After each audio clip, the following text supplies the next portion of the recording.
reality capture on a fast track, millions plus square foot building, lessons learned. Our two speakers today, we have Mr. Paul Tice and Ken VanBree behind me.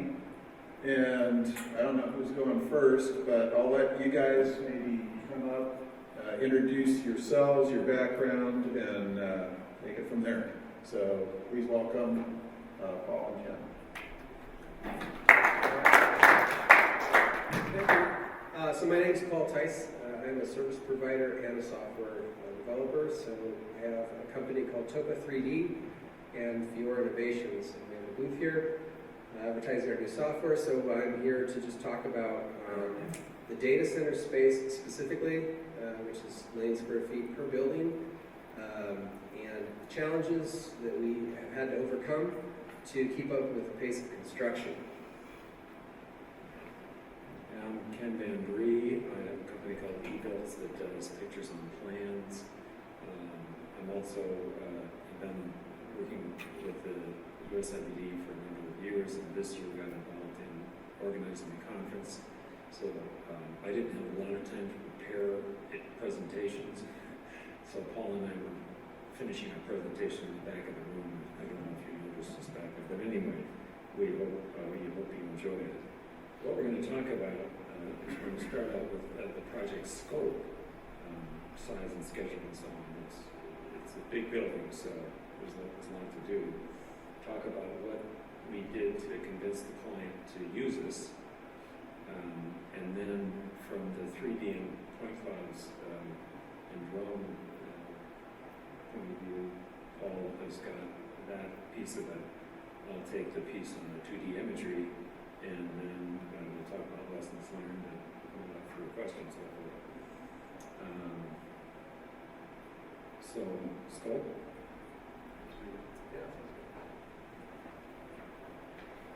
So our firm, Topa 3D, has worked with large general contractors for about 8 years, and we were tasked to provide reality capture services to include 3D scanning, progress photos, and drone mapping. So when I started that project, I was a solopreneur, and they said, get going, and I said, great, that's a great contract. So 80 hours later a week, I asked if we could have a little budget for a team, because it was nearly impossible, well, it was impossible to keep up with it as a one-person show. So that was a whole lift to figure out what that team was going to look like and who they were going to be that I was going to hire in the middle of nowhere where these data centers were being built. And then the last piece here is the data was supposed to be used for as-builts and facility operations people to manage the buildings for long-term operations. So the owner actually knew specifically what they needed, and they had probably been researching online, and the general contractor wasn't doing that in-house at that time. Although they do that in-house now, they needed some help to figure that out.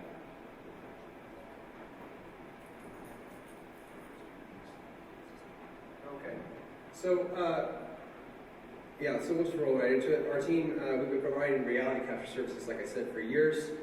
And we had earned the business with the general contractor who had trusted us, and they had this huge social media client, and they didn't want to lose that client for any reason because of this specific scope they needed to meet the criteria to. So they brought me in specifically as a consultant, because I, like I said, provided services for them, and then eventually they wrote us into a contract. We've been full-time on the data center space for 4 years through Topa 3D, and have really learned a lot about large data capture and hosting for that process. Okay, and then from the 2D documentation point of view, that's where eBuilds came in, and the viewer also contains comprehensive as-built information that is critical for planning and documenting maintenance and repair. For example, if we have a problem with the air conditioning in the lobby area here, that problem could be caused by a variable air volume unit that is in the ceiling, and we can find that unit by looking at the comprehensive markup that the HVAC sub did on this building, and we can see that here's VAV 1-4 here in the ceiling, and to get to it, the question is, what do we need to do? So if we turn the ceilings on here and go and take a look, sure enough, there is that VAV unit 1-4 there in the ceiling. The question is, what do we have to do to get to it? So the first thing we have to do is drop this panel in order to get access to what's behind. And when we drop the panel, we will discover that there is a cable tray obscuring the unit. If we go even earlier, we see that there's insulation on both of the input and output of the unit.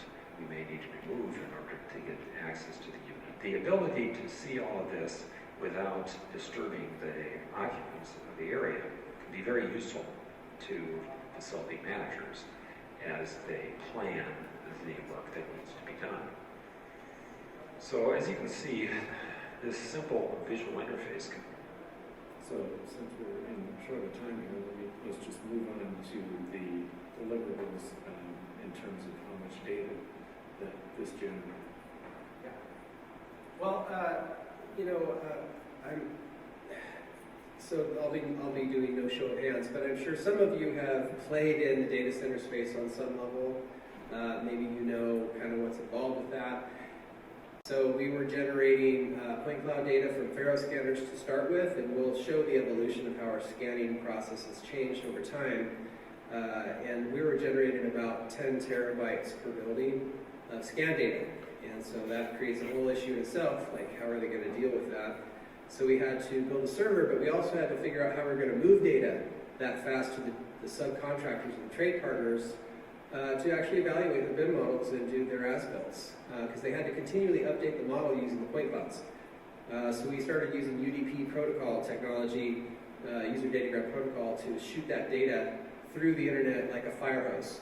And if you want to talk about that after the presentation, I'm happy to show you some solutions that you can buy subscriptions to that I don't own, but they really work really well.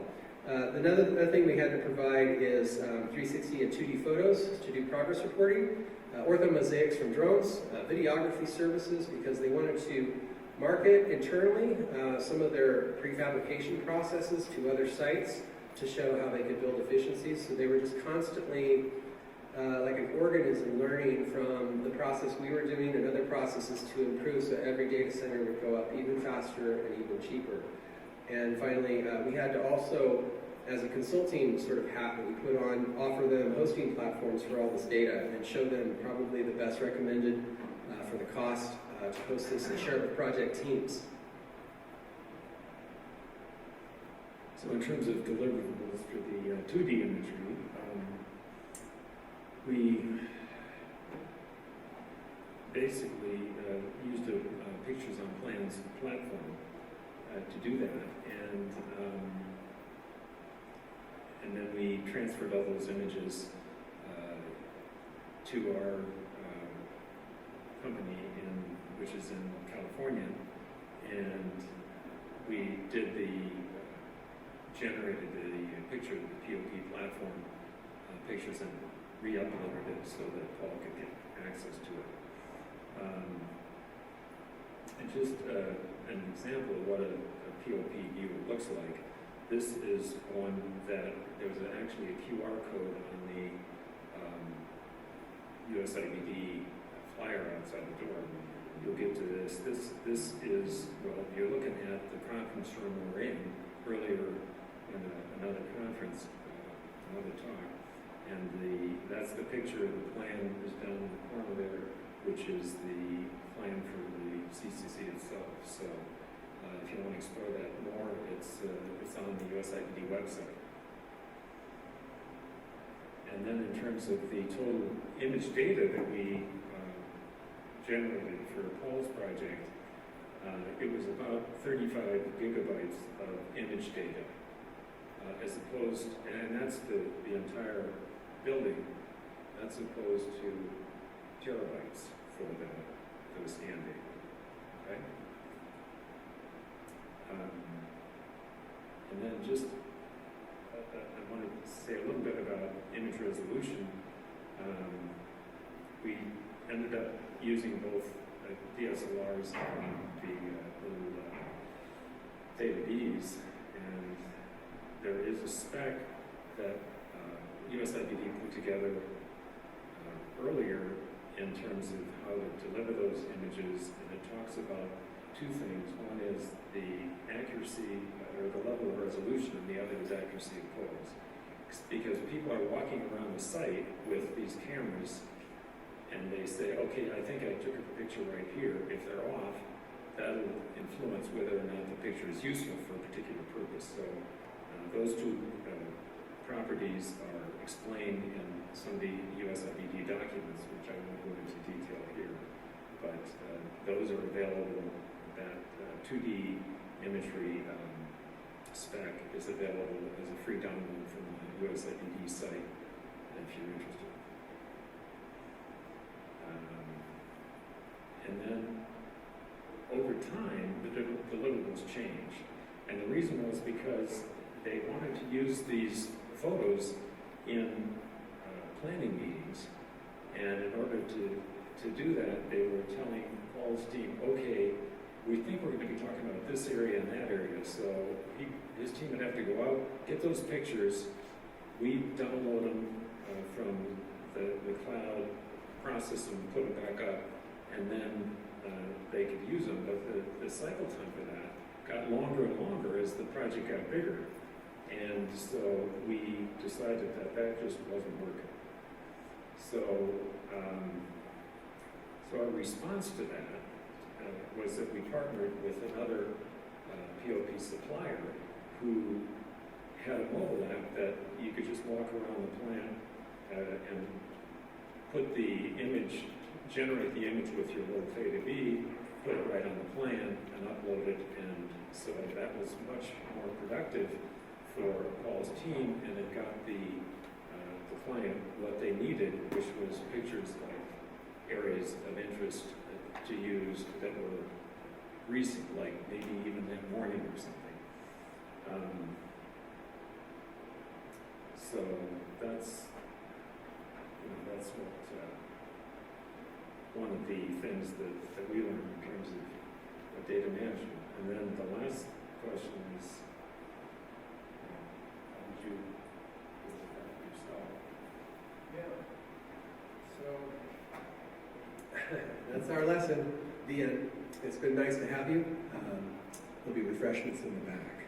This idea here is we had to work as a team to figure out how to solve these problems, and every little problem had a very specific solution. So we were calling service providers and working with Ken to try to make things just go faster. So like I said, we use UDP protocols.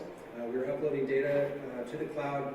We were able to upload about 50 gigabytes in 10 minutes with this service, which made it all the difference. And so now our service partners, our trade partners and contractors, we could shoot that data up and they could pull it right down within just a few minutes and do their evaluation with the BIM models with the scan data, for example. And then when we talk about the 360 photos, this instant sync, there were some other things that started happening though that we'll talk about in a minute. More special requests. Sometimes the image quality or clarity was too low for them to do virtual punch walks or any kind of inspection. And the point clouds were too slow to register and get in their hands to do any kind of progress recording. And while the Theta was helping, it still had this low resolution sort of problem that we needed to solve. So we solved progress photos with a very fast, kind of software as a service solution. We solved the data movement problem with the 3D laser scan data, but we still didn't get the clarity, and we weren't able to do rapid documentation, measurable rapid documentation yet. So that's kind of where the drone mapping stepped in, and going through this entire FAA process, to fly over a construction site and getting a waiver, which took a while. And being able to use that as measurable data, at least for the underground, because data centers have at least the older ones have extensive underground, and capturing that on a 400-acre site can be tricky because they're laying and burying pipe in CDF maybe over here on one side of this project and then doing the same thing simultaneously on the other side, and we can't be in two places at once unless we have a big staff. So just trying to figure out how do we get this data as fast as possible, and so that's what we'll be kind of going through in this next part. So from the 2D imagery point of view, the lessons learned was listen to your clients. I mean, you got to satisfy your clients, and we had to make some changes. So partner with somebody who's got functionality you don't have in order to meet the client's needs, and find ways to combine that data. And it's not always easy because there aren't a lot of standards for doing that combination, and that's one of the things that USIBD is all about, trying to get standards to help suppliers of construction and facility management get what they need. And again, don't reinvent the wheel, because if there's stuff out there that works, use it. And if you don't know if there's something out there that works, give somebody at USIBD a call. They can tell you what we know available, that is available, and we can help you out. So that's it for our presentation. I think we have 3 minutes if anybody has any questions. I'm happy to answer. Josh is running around with a microphone, I think. Actually, it's on the pole. Yeah.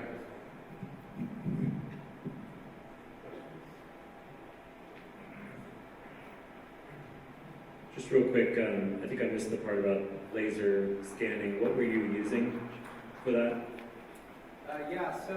Real quick, we use the Faro laser scanners. That was our tool of choice for a long time, especially for above ceiling with extension tripods that go up 20 feet. That was really great because they would sometimes white out the ceiling and notify us. So schedule has always been a bear to try to figure out when the construction sequence is going to happen, and then change it on the fly. So we had to be able to mobilize quickly with the right tools. And we ended up upgrading to the Navis VLX to do massive data capture to make this much faster, which has almost the same accuracy as a Faro if you use control points. So that's what we use. Have you run into any accuracy problems with the Navis? Like, it's good enough for what you're doing here? Yeah, so it bases it's on slam and a trajectory, and so if it's like imagine you have a walk path in a circle or something, and it's like a snake that's actually flexible. And so if you don't use control, the SLAM algorithms do a good job by themselves, sort of, but you can't trust it. You don't know for sure if it's right, because the inaccuracies are imperceptible. But if you use control, it actually gives you a readout on how it hit those control, and then of course we compare to the model on certain valid points, steel or something, that we can verify that data is accurate and use as an as-built. So it's a process, and if you don't use control, you're kind of like rolling the dice.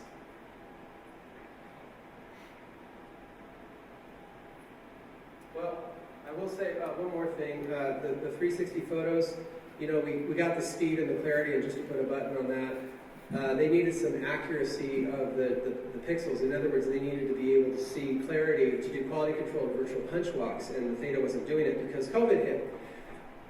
So nobody could get on the site or wanted to come on the site. And sometimes these quality control people, there'd be 15 or 20 of them, architects and designers.